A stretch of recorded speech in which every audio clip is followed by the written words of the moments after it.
साथियों नमस्कार। आप सभी का हमारे इस कार्यक्रम में बहुत बहुत स्वागत है, बहुत बहुत अभिनंदन है। साथियों, जैसा कि यह मेरी और आपकी पहली मुलाकात है और पहली मुलाकात की अपनी एक औपचारिकता होती है, अपना एक शिष्टाचार होता है।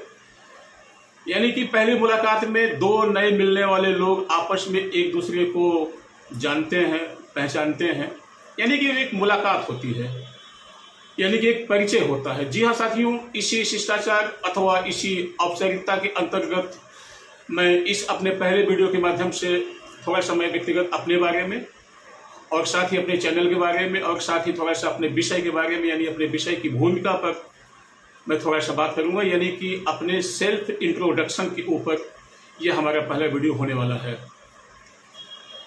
तो साथियों, अगर मैं अपने सेल्फ इंट्रोडक्शन की बात करूं तो मैं बताना चाहूंगा कि मेरा नाम कुंवर मंगलेश्वर सिंह परिहार उर्फ जय सिंह है। मैं एक राजपूत हूं, यानी कि मैं एक क्षत्रिय हूं और मैं अपने महान देश भारत के एक राज्य मध्य प्रदेश के एक जिला रीवा के एक गांव तिलखन का मैं मूल रूप से निवासी हूं। तो कुछ इस तरह का यह मेरा व्यक्तिगत परिचय था। और अब मैं बात करूंगा साथियों मेरे चैनल के बारे में, यानी कि मेरे चैनल का क्या नाम है, क्या उद्देश्य है, ये तमाम बातों पे। तो साथियों, मेरे चैनल का नाम मैंने रखा हुआ है क्रांतिवीर दर्पण। जी हाँ, क्रांतिवीर दर्पण, यानी कि दर्पण यानी कि शीशा, मिरर। तो इस तरह से मेरे चैनल का नाम है क्रांतिवीर दर्पण। और जैसा कि मेरे चैनल के नाम से ये थोड़ा सा स्पष्ट होता है कि दर्पण यानी कि जी हाँ शीशा, यानी कि हम अपने इस चैनल, अपने इस मंच के माध्यम से हम कुछ जो विषय लाने वाले हैं, एक तरह से वो समाज के लिए एक दर्पण के जैसा है। तो ये था मेरे चैनल का नाम, यानी चैनल का परिचय। अब मैं थोड़ा सा बात करूंगा अपने विषय के बारे में। तो साथियों, अगर मैं विषय की बात करूं तो मैं बताना चाहूंगा कि मेरा विषय एक ऐसा विषय है जो मेरे लिए बहुत बड़े कुंठा का विषय है, मेरे लिए बहुत बड़े दुख का विषय है, बहुत बड़ी चिंता का विषय है, बहुत बड़े विषाद का विषय है। जी हाँ, कुछ इस तरह का ये मेरे मतलब इस विषय का, यानी कि मेरे इस सब्जेक्ट का परिचय है, जिस विषय पे हमारे आपका संवाद स्थापित होने वाला है। जैसा कि मैंने कहा कि जी हाँ, यह मेरे लिए बहुत बड़े दुख का विषय है, जिस विषय पे मैं और आप चर्चा करने वाले हैं। साथियों, मैं बताना चाहूंगा कि मैं कहीं भी रहूं, मैं घर में रहूं, परिवार में रहूं, सोसाइटी में रहूं, समाज में रहूं, किसी यात्रा में रहूं, ट्रेन में, बस में, शादी में, ब्याह में, मैयत में, कहीं भी, बर्थडे में, रास्ते में चल रहा हूं, ट्रेन में, बस में, कहीं भी, यानी कि कहने का मतलब यह है मैं कहीं भी रहूं, यह जो मेरा विषय है, यह जो मेरी चिंता है, यह जो मेरा पीड़ा है, कहीं भी मतलब मेरा पीछा नहीं छोड़ता, बल्कि मैं यूं कहूं यह भूत के जैसे मेरे पीछे पीछे लगा रहता। जहां मैं जाता हूं मुझको यह मेरा विषय दिखाई देता है, बल्कि मैं यूं कहूं कि यह विषय मेरा मुंह चिढ़ाता है, मेरा मजाक उड़ाता है, मेरा उपहास उड़ाता है। उसको ऐसा लगता है, विषय कहता है कि तुम जहां भी जाओगे मैं तुम्हारा पीछा नहीं छोड़ने वाला हूं। जी हाँ साथियों, कुछ इस तरह का मेरा विषय है, यानी मैं जहां भी जाता हूं यह विषय मुझको दिखाई देता रहता है। तो कुछ इस तरह का यह मेरा विषय है। तो साथियों, मैं बात करना चाह रहा हूं विषय, यानी कि मेरा विषय है, मैं कम शब्दों में कहूं, शुरुआत यहां से करूं तो मैं बताना चाहूंगा कि मेरा दुख है मनुष्य और मनुष्यता का होता पतन। जी हाँ, आज के वर्तमान युग में, वर्तमान समय में यह जो मनुष्य है, यह चाहे किसी भी क्षेत्र में होने दीजिए, किसी भी पद पे होने दीजिए, किसी भी स्थान पे होने दीजिए, मनुष्य जहां भी है, जिस भी क्षेत्र में, वह क्षेत्र आपका राजनीति का क्षेत्र होने दीजिए, घर परिवार का क्षेत्र होने दीजिए, यानी समाज का क्षेत्र होने दीजिए, कला का, फिल्म का, साहित्य का, खेल कूद का, पत्रकारिता का, शासन प्रशासन का, न्याय का, कोई भी क्षेत्र, अगर मैं कुछ भूल गया हूं तो वो भी आप समझ लीजिए कि यानी कि जहां भी मनुष्य की उपस्थिति है, जहां भी यह मनुष्य है, घर हो, जैसा कि मैंने कहा, घर हो, परिवार हो, सोसाइटी, समाज, कहीं भी जहां भी मनुष्य है, यह मनुष्य अपने उस क्षेत्र, अपने उस पद और अपने उस पद और उस क्षेत्र की जो गरिमा है, जो उसका उद्देश्य है, उसके यानी कि उसके अनुकूल और उसके अनुरूप काम नहीं कर रहा है। यह मेरी चिंता के विषय, यह मेरे दुख का विषय है। जी साथियों, तो आप समझ रहे होंगे मैं क्या कहना चाह रहा हूँ। जी हाँ, जैसा कि मैंने कहा कि किसी भी क्षेत्र में होने दीजिए, और जैसा कि हमने कहा कि तमाम राजनीति का होने दीजिए, खेलकूद का, फिल्म का, शासन प्रशासन, न्याय का, स्वास्थ्य का, कोई भी क्षेत्र होने दीजिए, तो यह मनुष्य अपने उस क्षेत्र के अनुरूप काम नहीं कर रहा है। साथियों, यह मेरी चिंता के विषय है।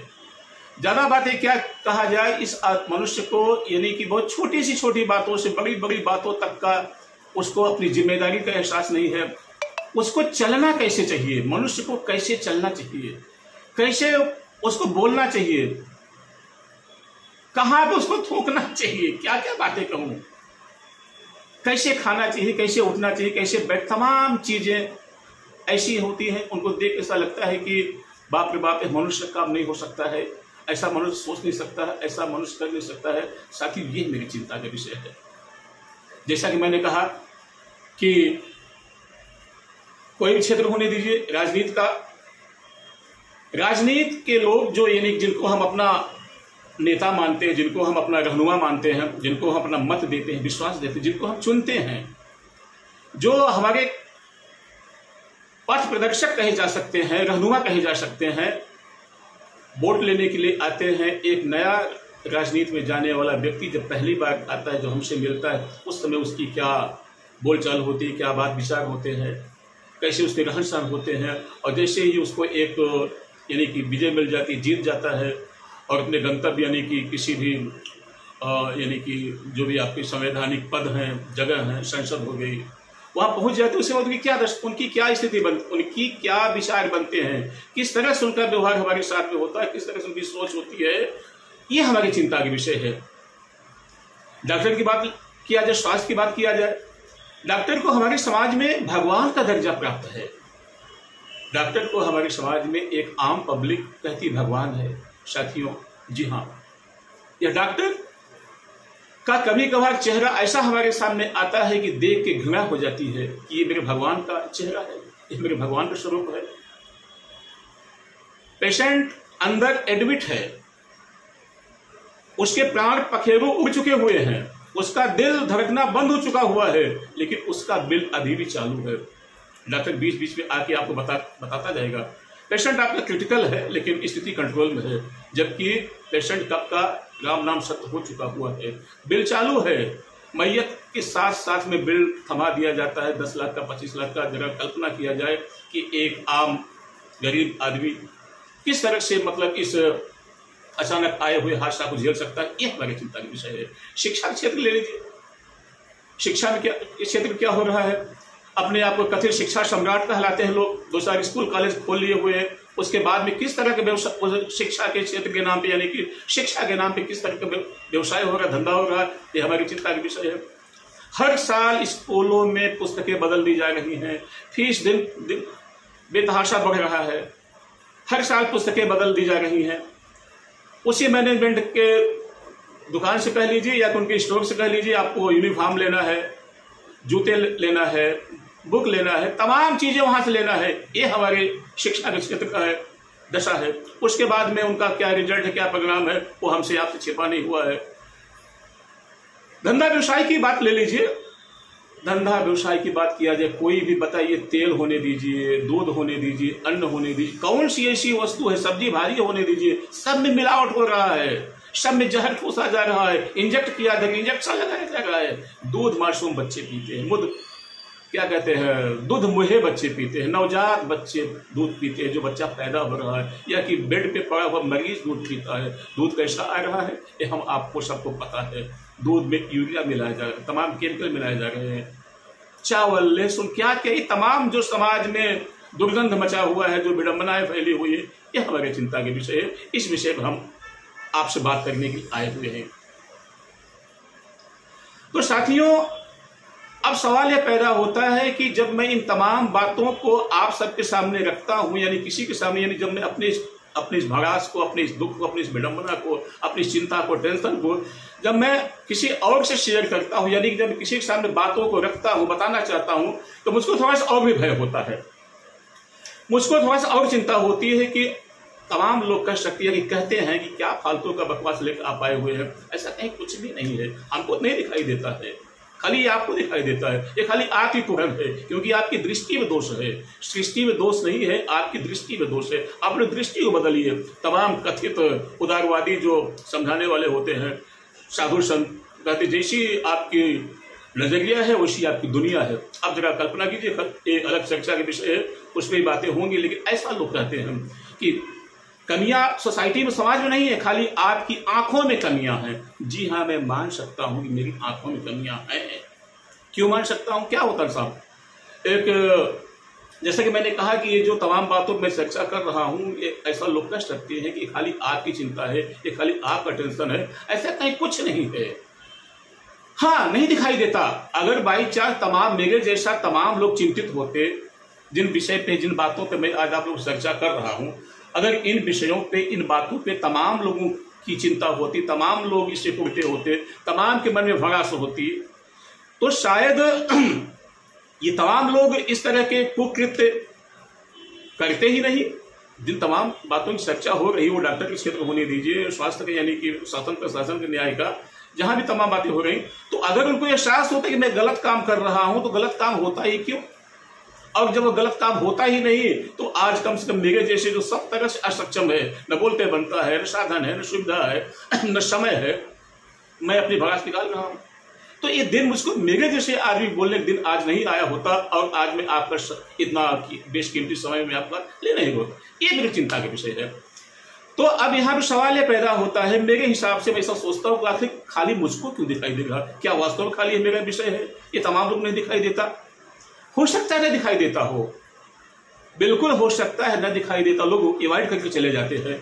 मैं अपनी बात कहूं तो जब मुझको ये तमाम ऐसी घटनाएं कहीं दिखाई देती है, छोटी होने दी, बड़ी बात होने दीजिए, जितना मुझसे बन पड़े उतना मैं इसका विरोध करता हूं। कभी कभार साथी बताना चाहता हूं कि हाथापाई तक की नौबत आ जाती है, क्योंकि मुझे बर्दाश्त नहीं होता, मुझे बोलना पड़ जाता है, आदत है, स्वभाव है, बस कल स्वभाव की बात है।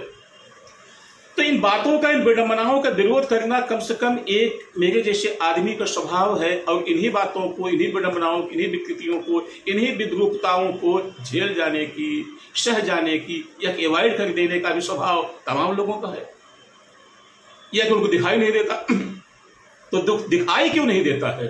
दिखाई इसलिए नहीं देता है, एक तो बड़ा सुंदर सा उदाहरण मेरे जीवन में आया, मैं आपके सामने रखना चाहता हूं। क्या होता है कि कल्पना कीजिए कि किसी के यहाँ एक अपाहिज बच्चा पैदा होता है, किसी के यहाँ एक अपाहिज बच्चा पैदा होता है, आंख से, पांव से, कैसा भी, या कि मान लीजिए पांव से वो विकलांग बच्चा है, अपाहिज है। अब क्या होता है कि अब वो बच्चा विकलांग पैदा तो हो गया, तो अब जो देखने वाले हैं उसके माँ, उस विकलांग बच्चे के माँ बाप को ले लीजिए, उनके अगल बगल वाले लोगों को ले लीजिए, सोसाइटी के, समाज के ले लीजिए, मित्र को ले लीजिए, रिश्तेदार को ले लीजिए, उन तमाम लोगों को लगेगा कि नहीं भाई, ये बच्चा असामान्य है, ये अपाहिज है, इस बच्चे के पांव में मतलब कि विकलांगता है, यह बच्चा पूरी तरह से नॉर्मल नहीं है, स्वास्थ्य नहीं है। तो यह किसको दिखाई दे रहा है? एक सामान्य आदमी को दिखाई दे रहा है, यानी जो विकलांग नहीं है उसको दिखाई दे रहा है। लेकिन क्या होता है कि वो जो विकलांग बच्चा है अपनी उस विकलांगता के साथ में ही अब पलने लगता है, बढ़ने लगता है, और होते होते होते होते बड़ा हो जाता है। अब तमाम लोगों को, यानी कि सामान्य लोगों को विकलांगता दिखाई दे रही है, लेकिन उस विकलांग बच्चे को अपनी वह विकलांगता, मैं यूं कहना चाहूंगा कि बहुत कम दिखाई देती है, या कि उससे उसको बहुत ज्यादा तकलीफ नहीं होती है, क्योंकि अब वह बच्चा उस विकलांगता को आत्मसात कर लिया हुआ है। वह विकलांगता अब उसका स्वभाव बन गई है, उसकी प्रकृति बन गई हुई है, उस विकलांगता का बच्चा अभ्यस्त हो गया हुआ है। तो अब वो अच्छे ढंग से मस्त है, हंसता है, खेलता है, कूदता है, अपना एक ही पांव पे नाच रहा है। तमाम आप वीडियो देखते होंगे तो वो विकलांग बच्चा है, लेकिन एक पांव पर डांस कर रहा है मस्त अपनी मस्ती में, क्योंकि वो उस विकलांगता के साथ में ही उस बच्चे के जन्म हुआ है, और वह विकलांगता अब उस बच्चे को बहुत कम मतलब कि एहसास दिलाती है कि तुम विकलांग हो। हल्का फुल्का दिखाई देता है कि भाई इसका तो दोनों टांग सही, दोनों पाँव सही है, मेरा एक पाँव से मैं विकलांग हूँ, हल्का फुल्का दिखता है, लेकिन उतना ज्यादा दुख उसको नहीं होता है। उसकी हैबिट बन चुकी हुई है। जी हाँ साथियों, बिल्कुल कुछ इसी तरह की हैबिट हमारे पूरे समाज की बन गई हुई है, पूरे मानव समाज की, और किसी भी क्षेत्र को होने दीजिए। कहावत है कि हमाम के अंदर सबके सब नंगे हैं, बाथरूम के अंदर सबके सब नंगे हैं, एक नंगे एक दूसरे नंगा नहीं दिखाई दे रहा है, यह दिखता नहीं सकता है क्योंकि खुद नंगा है। तो कुछ इस तरह का बौद्धिक रूप से, मानसिक रूप से, सामाजिक रूप से, नैतिक रूप से, सब तरह से आज का हमारा पूरा का पूरा समाज एक तरह से विकलांग हो गया हुआ है, और इस विकलांगता के पूरा समाज अभ्यस्त होता जा रहा है। और आने वाली हमारी जो नई जनरेशन, जो हमारी नई पीढ़ी है, वह भी इसको देखते देखते अभ्यस्त होती जा रही है। अब उसी ढर्रे में हमारी नई पीढ़ी भी लग गई हुई है। ये हमारी चिंता के विषय है। इस विषय पे मैं आप लोगों से बात करने के लिए आया हुआ हूं। छोटी छोटी बातें, जैसा कि मैंने कहा कि लोगों को चलना नहीं आता, दाएं चलना चाहिए, बाएं चलना चाहिए, पुलों पे सीधा लोग उल्टे चले आ रहे हैं, भागते हुए चले आ रहे हैं, उनका धक्का लगे आपसे नीचे चले जाइए। ट्रेन में, बस में कैसे चलना है? चलिए मुंबई की बात छोड़ी, थोड़ा सा यहाँ हल्का सिस्टम है, लाइन लगाना पड़ जाता है। गांव देश की बातें कीजिए, परसों जैसे चल रहे हैं। पुल पे चढ़ने के लिए, मुंबई की बात करूं, पुल पे मतलब जाने के लिए जो फुटओवर ब्रिज होते हैं, उस पे जाने के मुंबई में देखता हूं कि हवलदार लगाना पड़ा हुआ है, सीढ़ी बजाता है, भाई लाइन में आना, लाइन में आना। जरा सोचिए, पहले एक पशु को भी, एक गधे को भी रास्ता एक बार दिखा दिया जाता है कि इस रास्ते से जाना है, वह गधा उसी रास्ते से आएगा जाएगा। लेकिन मनुष्य को हर पल चिल्लाने के लिए, हर पल जगाने के लिए हवलदार की आवश्यकता पड़ती है, और सब जगह सीटी बजाता खड़ा हुआ है, भाई लाइन में चल रहा, लाइन में चल रहा, रस्सी बांधी गई। इस तरह की छोटी छोटी बातें, ये मनुष्य है, उसको खाली अपनी पड़ी हुई, अपने स्वार्थ की, सामने वाला को उससे क्या तकलीफ हो तो उसकी कोई चिंता नहीं। ये हमारी चिंता की विषय है। तो साथियों, ये तमाम विषय हैं। मैं कहना चाहता हूं कि इन्हीं तमाम विषयों पे आप तमाम लोगों का, यानी कि आम जनमानस का ध्यान खींचने के लिए, इन तमाम बातों पे एक चिंतन करने के लिए, मंथन करने के लिए, बहस करने के लिए, चर्चा करने के उद्देश्य से मैं इस विषय को आपके पास में लेके आया हुआ हूं। और एक स्वतंत्र वीडियो के माध्यम से, प्रत्येक एक इंडिविजुअल वीडियो के माध्यम से, उस इंडिविजुअल वीडियो में तमाम तरह की जो विडंबनाएं जिन पर अभी हमने चर्चा किया, तमाम क्षेत्रों की, घर होने, परिवार होने दिए, आज परिवार की दशा क्या बची हुई है? भाई भाई के संबंध, बाप पे बाप, घर में ताश नाश बचा हुआ है। फेसबुक पे, मीडियम आपके लाखों दोस्त हैं, माँ बाप से यानी भाई भाई के आपस में बोलचाल नहीं है। ये हमारे समाज की इस समय वर्तमान की दशा है, ये हमारे घरों की दशा है, ये हमारे चिंता के विषय है, ये मेरे दुख का विषय है। और जो मैंने कहा कि मैं जहां भी जाता हूं, जहां भी कहूं, ये विडंबनाएं हमको दिखाई देती रहती है। शादी ब्याह में कैसे खाना है, खाना ले ले कितना डाल लेते हैं, खाना फेंक देते हैं, भोजन फेंक दिया जाता है।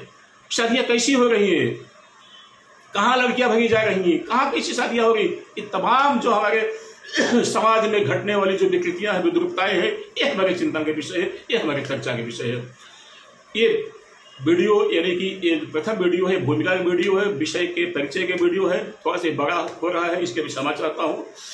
तो बातों को ध्यान से सुनना है, समझना है। तो दूसरी बात मैं ये कहना चाहता हूँ कि कभी कभार क्या होता है कि आप भी इन तमाम बातों से दुखी होते हैं, इनसे आप प्रताड़ित होते हैं, इनका आपके पास अनुभव होता है, सामना होता है। आपके अगल बगल में, आपके घर में, परिवार में कुछ बातें ऐसी होती हैं जिनको कभी कभार कुछ लोग नहीं कह पाते हैं। आप तमाम लोगों में से कुछ लोग नहीं कह पाते हैं। तो मैंने ऐसा सोचा हुआ कि आपकी बातों को, आपकी उस विडंबना को, आप जो कहना चाहते, आपके विचारों को मैं वीडियो के माध्यम से मैं आपके सामने लाके मैं रखूंगा, क्योंकि एक ही समाज के हम रहने वाले लोग हैं। तो हमारे विडंबना में, हमारे दुख में, आपके दुख में कोई बहुत ज्यादा अंतर नहीं है। तो हम अपने उन दुखों को, अपनी उन समस्याओं को, जिन पे कि एक चिंतन हो, मंथन हो, हम लोगों तक बातें पहुंचा पाए, उस उद्देश्य से यह मेरा कार्यक्रम, यानी कि जिसका नाम मैंने बताया कि क्रांतिवीर दर्पण। तो क्रांतिवीर दर्पण नाम कहाँ पर, थोड़ा सा भी मैं बातें स्पष्ट कर दूं कि क्रांति, इन तमाम विडंबनाओं पे, समस्याओं जो अभी हमने तमाम चर्चाएं किया, इस पे चिंतन करने के लिए, मंथन करने के लिए, इनके संपूर्ण निदान के लिए, मनुष्य के समाज में एक जागरूकता फैलाने के उद्देश्य से, इन पे जैसा कि मैंने कहा कि एक निदान के उद्देश्य के तहत मैंने एक संगठन का निर्माण किया हुआ है, जिसका नाम क्रांतिवीर वेलफेयर एसोसिएशन है। जी हाँ, आपने ठीक सुना, क्रांतिवीर वेलफेयर एसोसिएशन, जो कि महाराष्ट्र गवर्नमेंट से बतौर यानी कि रजिस्टर्ड है, गवर्नमेंट के जो उसका डिपार्टमेंट होता है, क्या कहते हैं, धर्मादाय आयुक्त, कमिश्नर के यहाँ से तो उस संस्था के तहत हम इस पे इन तमाम विडंबनाओं पे, विकृतियों पे, विद्रूपताओं पे हम धरातल स्तर पे काम करने के उद्देश्य से हमने संगठन का गठन किया हुआ, वह भी हमारा संगठन चल रहा है। और इन तमाम विषय पे यानी सोशल मीडिया पर चर्चा करने के उद्देश्य से मैंने मतलब कि इस वीडियो यानी कि आपका क्या चैनल का निर्माण किया, जिसका नाम की बताया मैंने कि क्रांतिवीर दर्पण। जी हाँ, बिल्कुल, जैसा कि हमने बताया कि जो दर्पण ही दर्पण है, आदमी को, आज के मनुष्य, आज के समाज को दिखाने के लिए दर्पण। देखिए, ये आपका चेहरा है, ये आपका कुरूप चेहरा है। और साथ ही ऐसी भी बात नहीं कि सब जगह यानी कि निगेटिव बातें हो रही, तमाम जगह पे बहुत सारी सकारात्मक बातें भी हो रही। तमाम बड़े अच्छे अच्छे लोग सकारात्मक दिशा में समाज के निर्माण में, मनुष्यता के निर्माण में, कल्याण के निमित्त भी काम कर रहे हैं। उन तमाम लोगों के से मैं आपका परिचय करवाऊंगा। उन तमाम बातों को भी आपके सामने हम एक स्वतंत्र वीडियो के माध्यम से वो भी तमाम बातें आएंगी। तो यही कुछ हमारे इस क्रांतिवीर दर्पण चैनल का उद्देश्य है, और यही हमारे इस संस्था यानी क्रांतिवीर वेलफेयर एसोसिएशन का भी उद्देश्य है। तो साथियों, ये विषय कैसा लगा, ये प्लान कैसा लगा, ये योजना कैसी लगी? तो अगर आपको भी लगता है कि वास्तव में मैं जो कह रहा हूं उसमें कुछ दम है, इन पे वास्तव में जरूरत है कि चिंतन हो, मंथन हो, चर्चा हो, और आपको भी लगता है जो मैंने कहा अभी कि खाली मुझको दिखाई देता है, किसको दिखाई देगा? जो जिंदा आदमी है, जो जिंदा मनुष्य, उसको दिखाई देगा। बड़े दुख के साथ में कहना पड़ता है कि मुझको ऐसा लगता है कि आज ये तमाम जो लाखों सामने दिखाई बैठे हुए लोग दिखाई देते हैं, ये हुजूम लंबा दिखाई दे रहा, लाखों करोड़ों का, जो 2 हाथ 2 आंख 2 कान वाले जिनको मनुष्य कहा जाता है, इनमें से बहुत कम नाम मात्र गिने चुने कोई मनुष्य मिल जाए तो मनुष्य मिल जाए, बाकी सिर्फ और सिर्फ ये मात्र मानवाकार राक्षस कहा जा सकता है, इनको मानवाकार पशु कहा जा सकता है। ऐसा मुझको ग्लानि होती है, दुख होता है, तकलीफ होती है। तो साथियों, अगर वास्तव में कुछ जिंदा मनुष्य हैं, आप भी जिंदा मनुष्यों की श्रेणी में आते हैं, आपकी बातें झकझोरती हैं, आपको ये बातें तकलीफ देती हैं, इन पे आप चिंतन मंथन करना चाहते हैं, इनसे निदान मुक्ति पाना चाहते हैं, अपनी आने वाली पीढ़ी को एक सुरक्षित जमीन, माहौल, देश, दुनिया, समाज देना चाहते हैं, तो साथियों, एक जिम्मेदार नागरिक होने के नाते, एक जिम्मेदार अभिभावक होने के नाते, एक जिम्मेदार तमाम जिस भी पद पे आप बैठे हुए हैं, शिक्षक होने दीजिए, गार्जियन होने दीजिए, और भी जो भी होने दीजिए, तमाम लोगों को आज ही अपने को जागना पड़ेगा और इन तमाम विषय पे अपने जितनी भी ताकत है, सामर्थ्य है, बुद्धि, विवेक है, उसके अनुसार अपना प्रयास करना पड़ेगा। इसी उम्मीद आशा के साथ में मैंने इस कार्यक्रम की शुरुआत किया हुआ है। तो अगर आपको भी लगता है कि इसमें दम है, तो आइए हम और आप हाथ मिलाते हैं और हम इस मंजिल को यानी कि अपनी इस यात्रा को हम अपनी इसकी मंजिल तक पहुंचाते हैं। इन्हीं शब्दों के साथ में आप सभी का, आपने हमें बड़े ध्यान से सुना, बहुत बहुत आप सभी को धन्यवाद, बहुत बहुत आपका आभार। और बातें अच्छी लगी हो तो जैसा कि एक औपचारिकता है कि वीडियो आगे जाना चाहिए, तमाम लोगों के बात विषय पहुंचे। धन्यवाद, नमस्कार, शुभ रात्रि, जय क्रांतिवीर।